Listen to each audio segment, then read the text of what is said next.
So let me guess, right about now, a few items on your to-do list might have something to do with photography, getting on camera, showing up on your Instagram or your website or your email or whatever. Am I getting close? Am I getting warmer?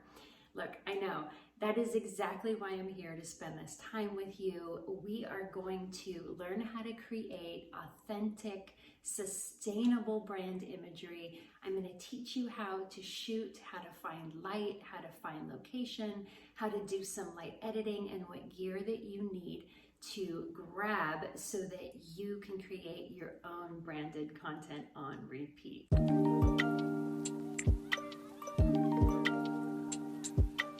Hi, I'm Lisa Hawcom. I'm the founder of The Golden Brand and the Self-Portrait Studio. I'm a photographer and self-portrait artist, and I am so excited to be here with you as part of the Mystic Biz Summit.